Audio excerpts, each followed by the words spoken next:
Papasok kaya sa ating survey? Ang sabi nila? Tignan natin. Dahil nakatutok pa rin po kayo dito sa Family Feud. At ang dami na pong nag-aantay sa ating Guest to Win promo.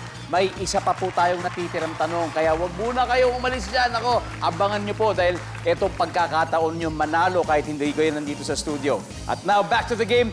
Bago po yung break, tinanong natin ang Spit na kung lilipat sila sa rerentahang bahay, ano ang unang lugar na i-inspectionin nila? Ang sabi po nila ay ang plumbing. Ngayon, pag malaman nating tama ito, ako, grabe na yung puntos nila. Tatambakan nila ang Barangay LS 97.1. Pero kung mali sila, guys, medyo 172 yung mapupunta sa kanila. Tignan na natin. Plumbing.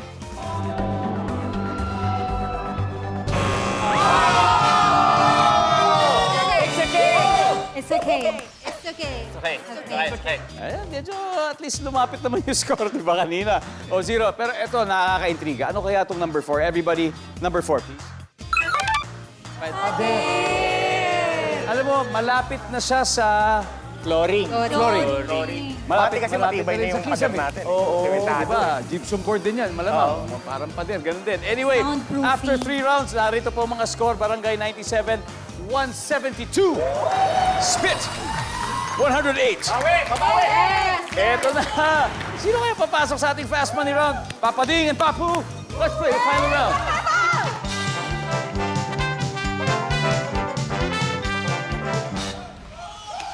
Here we go. Top 4 answers are on the board.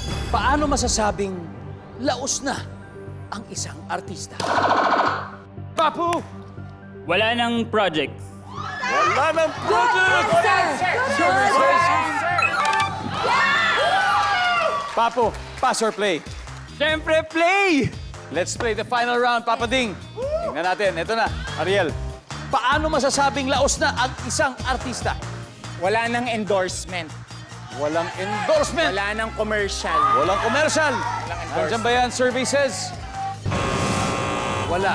Cara, paano masasabing laos na ang isang artista? Kapag maliliit na yung projects. Pag maliliit na yung project. Services?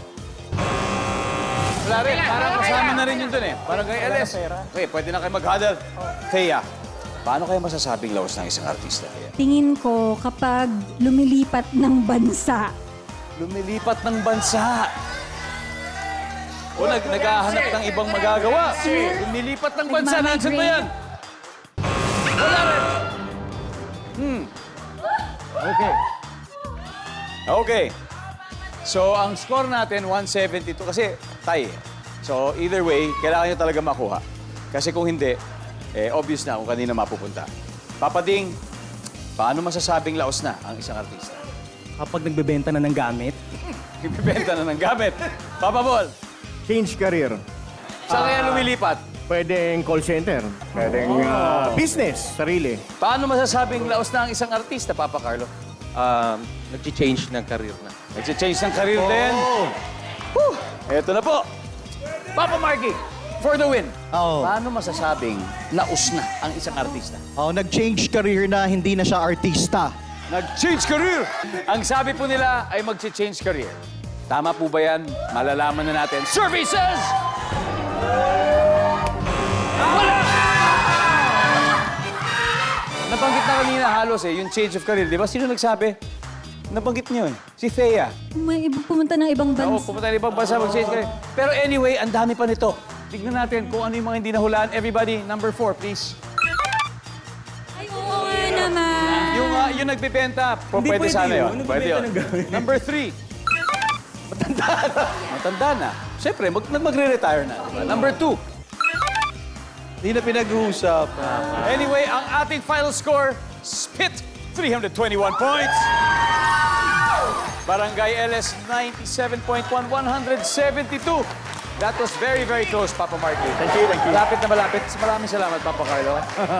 Papa Bol, muntik na. Pero napakahusay, Papa D.